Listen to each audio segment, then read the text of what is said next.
Welcome to Jersey Reads the Classics, an audiobook podcast delving into the finest works of our literary masters.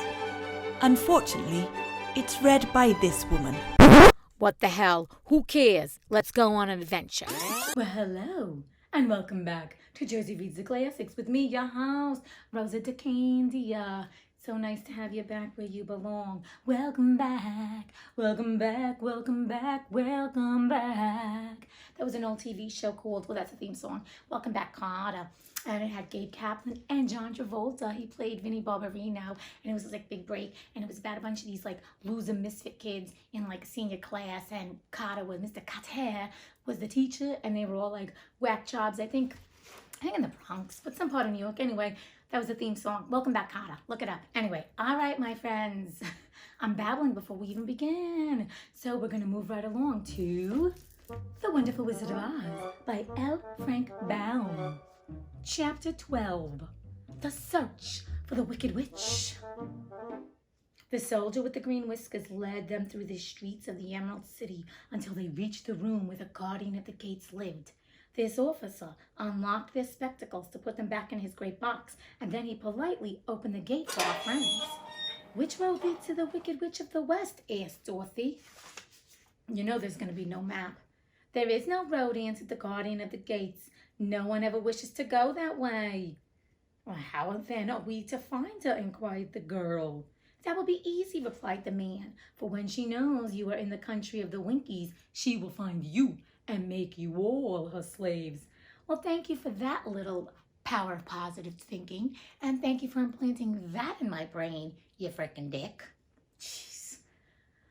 "Perhaps not," said the Scarecrow, "for we mean to destroy her." "Oh, that is different," said the guardian of the gates. "No one has ever destroyed her before, so I naturally thought that she would make slaves of you as she has of the rest. But take care, for she is wicked and fierce and may not allow you to destroy her. Keep to the west, where the sun sets, and you cannot fail to find her." Well, he's been of no help. Isn't that great? Right now, everybody in Oz is so pretty and green and shiny, but they've been of no help. Hello. They thanked him and bade him goodbye and turned toward the west, walking over fields of soft grass, dotted here and there with daisies and buttercups. Dorothy still wore the pretty silk dress she had put on in the palace, but now, to her surprise, she found it was no longer green, but pure white. What did I say? The ribbon around Toto's neck had also lost its green color and was as white as Dorothy's dress. What did I say? Right? Foreshadowing. They had to be wearing these green glasses and everything looked green. And look, now they're in the daylight, no glasses. Her dress is not green. It's white, and so is this ribbon. See, everything is a show. It's all like a show. This is the greatest show. Okay. The Emerald City was soon left far behind. As they advanced, the ground became rougher and hillier, for there were no farms, no houses in this country of the West, and the ground was untilled.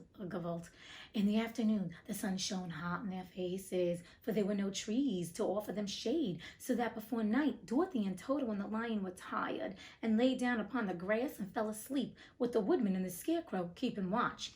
Now, the Wicked Witch of the West had but one eye, yet that was as powerful as a telescope and could see everywhere. So, as she sat in the door of her castle, she happened to look around and saw Dorothy lying asleep with her friends all about her. They were a long distance off, but the Wicked Witch was angry to find them in her country. So, she blew upon a silver whistle that hung around her neck. At once, they came running to her from all directions, a pack of great wolves. They had long legs and fierce eyes and sharp teeth. "Go to those people," said the witch, "and tear them to pieces." "Are you not going to make them your slaves?" asked the leader of the wolves. "No," she answered. "One is of tin and one of straw. One is a girl and another a lion. None of them is fit to work, so you may tear them into small pieces."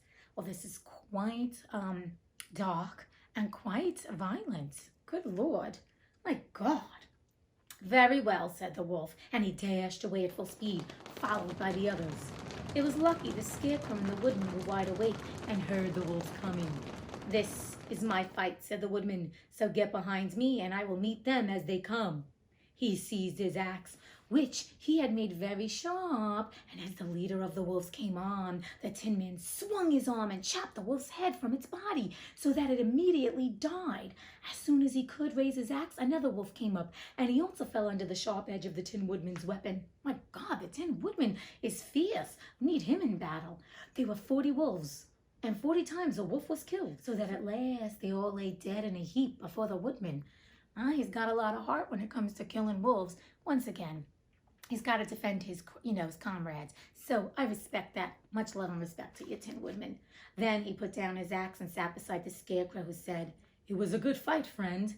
They waited until Dorothy awoke the next morning. The little girl was quite frightened when she saw the great pile of shaggy wolves, but the Tin Woodman told her all. She thanked him for saving them and sat down to breakfast, after which they started upon their journey. Now, this same morning, the Wicked Witch came to the door of a castle and looked out with her one eye that could see far off. She saw all her wolves lying dead and the strangers still traveling through her country. This made her angrier than before, and she blew her silvery whistle twice. Straight away, a great flock of wild crows came flying toward her, enough to darken the sky. And the Wicked Witch said to the King Crow, "Fly at once to the strangers, peck out their eyes and tear them to pieces." Violent bitch. Violent. The wild crows flew in one great flock toward Dorothy and her companions. When the little girl saw them coming, she was afraid. But the Scarecrow said, "This is my battle, so lie down beside me and you will not be harmed." So they all lay upon the ground except the Scarecrow, and he stood up and stretched out his arms. And when the crows saw him, they were frightened, as these birds always are by scarecrows, and did not dare to come any nearer. But the King Crow said, "It is only a stuffed man. I will peck his eyes out." The King Crow flew at the Scarecrow, who caught it by the head and twisted its neck until it died. And then another crow flew at him, and the Scarecrow twisted its neck also. There were 40 crows, and 40 times the Scarecrow twisted a neck until at last all were lying dead beside him. Then he called to his companions to rise, and again they went upon their journey. Oh my God, there is a lot of mayhem going on here, a lot of freaking violence. We got wolves told to tear them to pieces, crows to peck out eyes. This is very violent. If I was a child, these are things that would plague me for life. This, of course, was not in the movie, and thank God. Thank God is all I'm saying, because I was already scarred by something else in the movie, which we're going to probably get to. Okay, here we go. When the Wicked Witch looked out again and saw all her crows lying in a heap, she got into a terrible rage and blew 3 times upon her silver whistle. Forthwith, there was heard a great buzzing in the air, and a swarm of black bees came flying toward her. "Go to the strangers and sting them to death," commanded the witch, and the bees turned and flew rapidly until they came to where Dorothy and her friends were walking. But the Woodman had seen them coming, and the Scarecrow had decided what to do. "Take out my straw and scatter it over the little girl and the dog and the lion," he said to the Woodman, "and the bees cannot sting them." This the Woodman did, and as Dorothy lay close beside the lion and held Toto in her arms, the straw covered them entirely.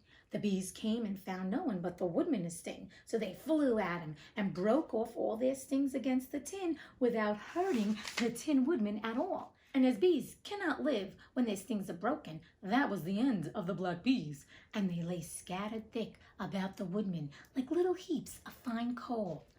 Then Dorothy and the lion got up, and the girl helped the Tin Woodman put the straw back into the Scarecrow again, until he was as good as ever. So they started upon their journey once again. This witch is relentless. She's got wolves, she's got crows, and she's got bees. What the frick, man? She needs to do something better with her time. Can't she use her powers for good? That's why she's a wicked witch. My God, she's got a lot of arsenal. What's going to come next? Okay. The Wicked Witch was so angry when she saw her black bees in little heaps like fine coal that she stamped her foot and tore her hair and gnashed her teeth. And then she called a dozen of her slaves, who were the Winkies, and gave them sharp spears, telling them to go to the strangers and destroy them.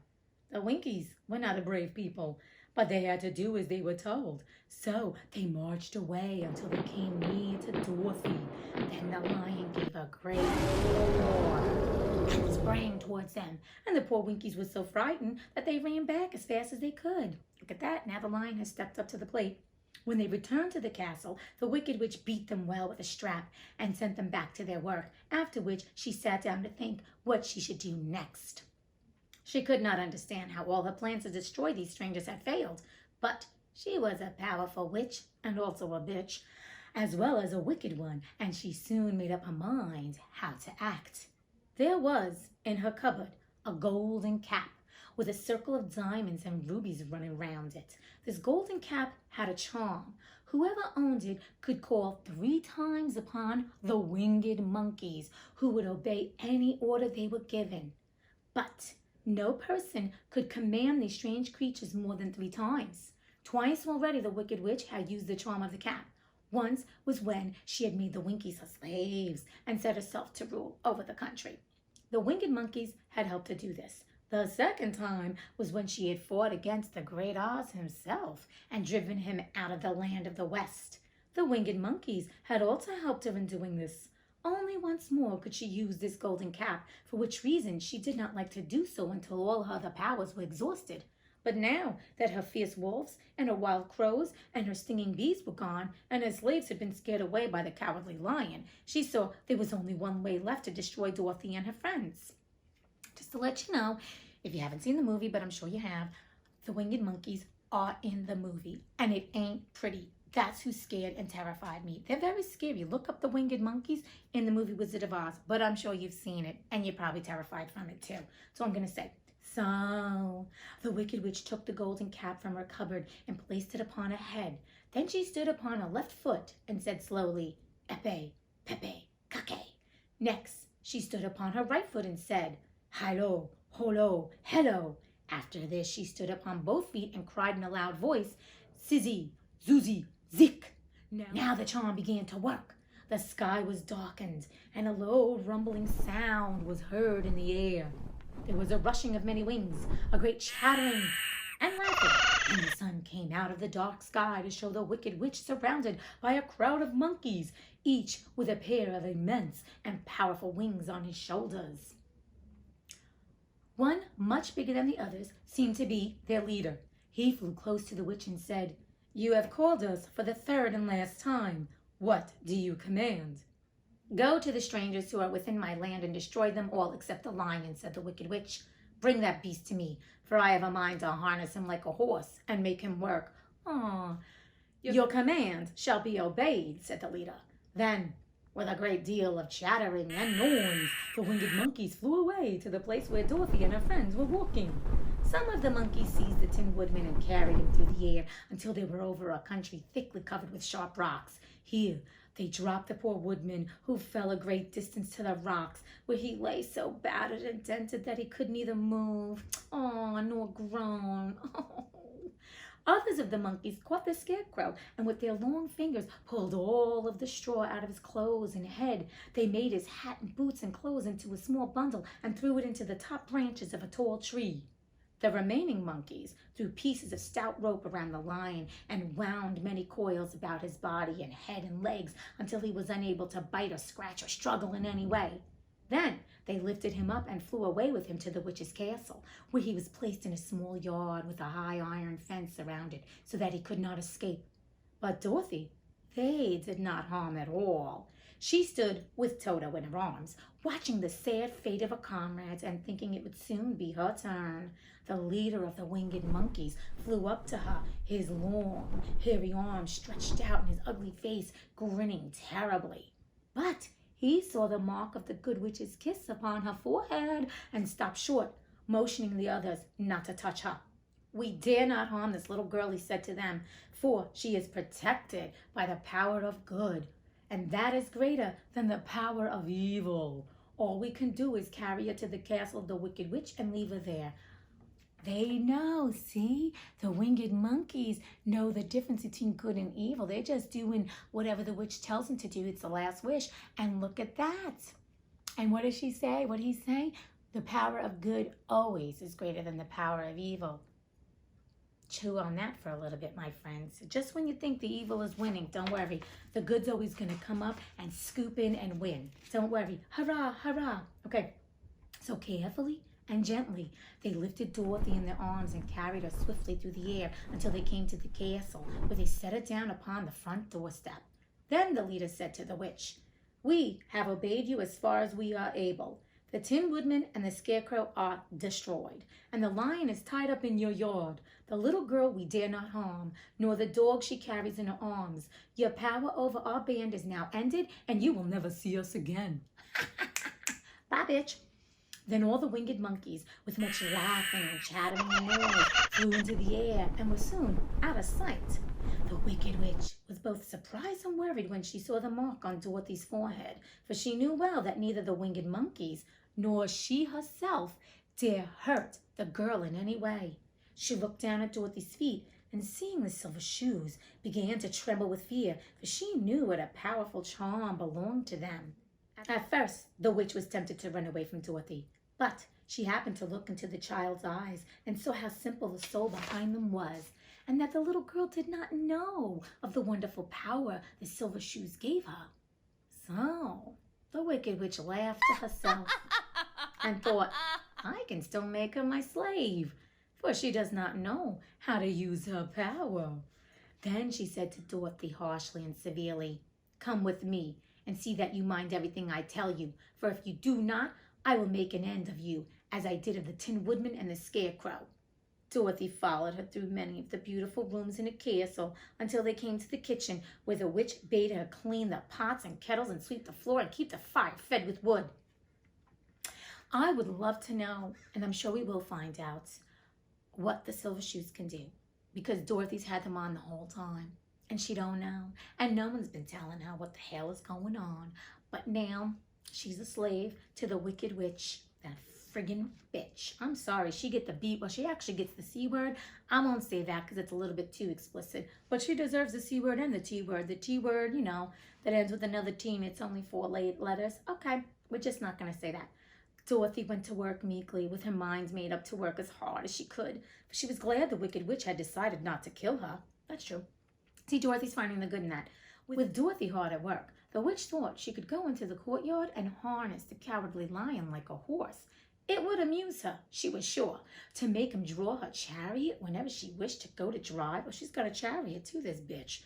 But as she opened the gate, the lion gave a loud roar and bounded at her so fiercely that the witch was afraid and ran out and shut the gate again.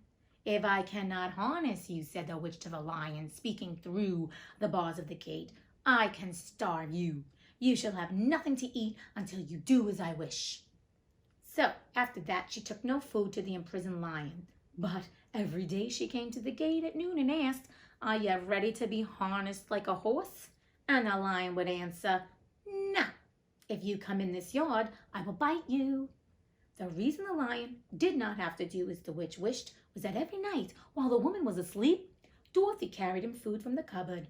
After he had eaten, he would lie down in his bed of straw, and Dorothy would lie beside him and put her head on his soft, shaggy mane while they talked of their troubles and tried to plan some way to escape.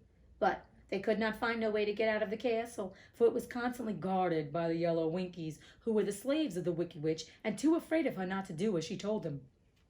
You see, so Dorothy is smart enough to kind of be like, "Yeah, bitch, there's 2 ways we can win this," because even though Dorothy's not doing it purposely, she's still outbeating that witch, and that witch is never going to harness that damn lion, thank God. Good for them both. Good on you, Dorothy. Good on you, lion. That's all I'm going to say.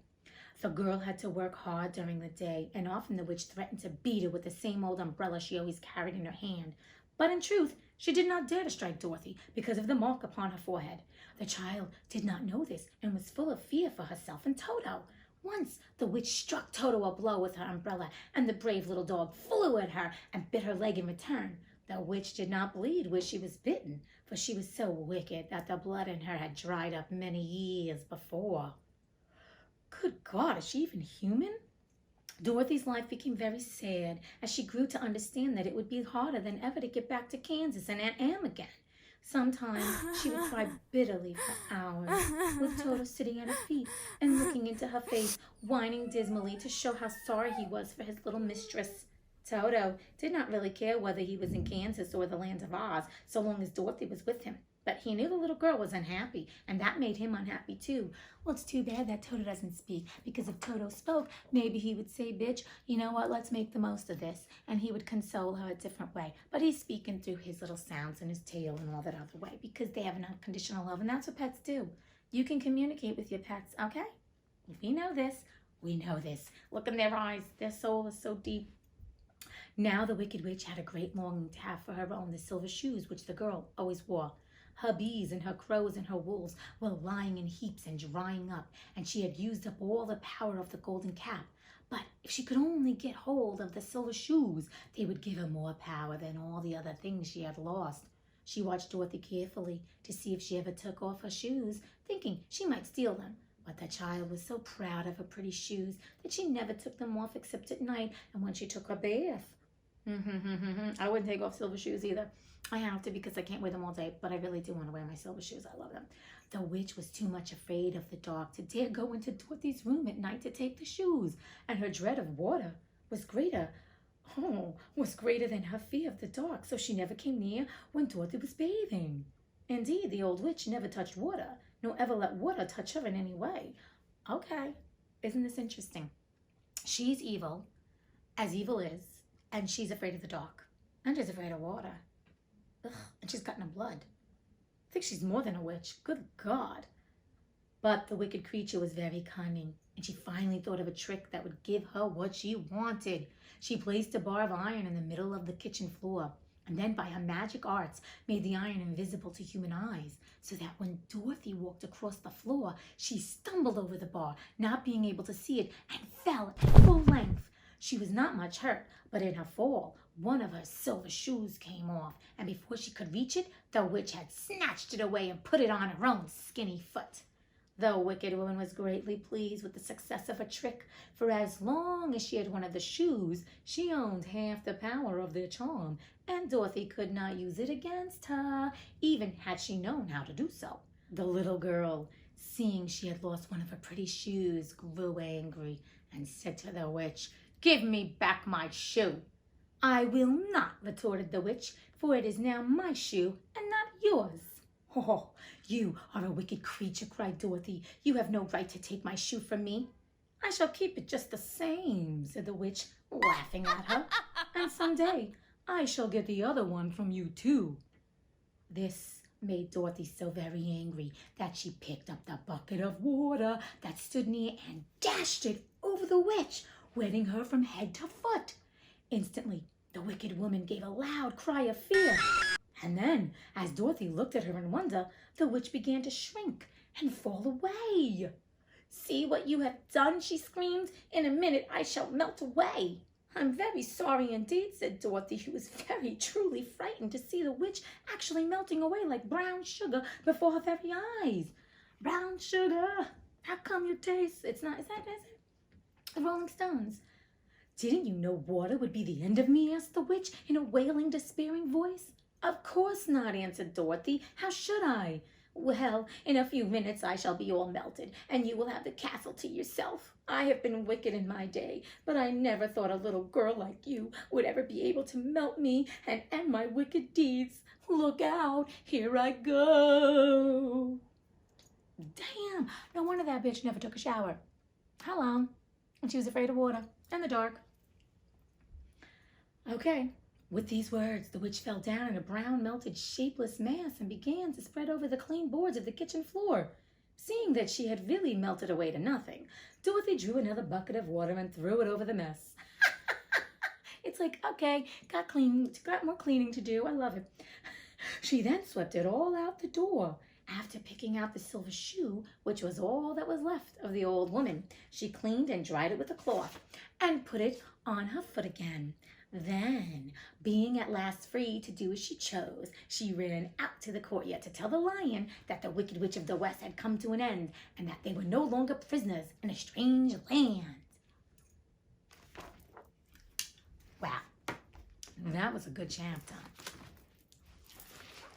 That was fantastic. Just so you know, in the movie, if you haven't seen it, there are no wolves, there are no crows, there are no bees, and the Winkies aren't Winkies, they're soldiers. Maybe they are the Winkies, but there are the winged monkeys that scare the shit out of me. Oh my God, excitement at its finest. I love that Dorothy, because of all her innocence, defeated the witch without even having a damn plan, but she beat that bitch, and this time with water. So she killed the Wicked Witch of the East with a house, and she killed the Wicked Witch of the West with some water. Okay. I love it, I love it, I love it. And now her and the lion get to stay in the castle. That's what I'm thinking. And it sounds like it's a nice castle, okay? So anyway, I gavelt, my friends. Let's talk about all that crap that's going on in this long chapter. So, interesting that they were told to go yet another journey. We talked about this, and they don't know how they're going to get there, but they're just going. But they were told the Wicked Witch is going to find you, and find them she did. But don't you love how when each challenge came to them, each one of them stepped up to the plate, right? We have the Tin Woodman, who took on the wolves and the bees, and the Scarecrow, who took on the crows, and then the lion, who took on the Winkies. And that's, like we discussed, the pieces of us, right? Mind, body, spirit, heart, brains, and courage.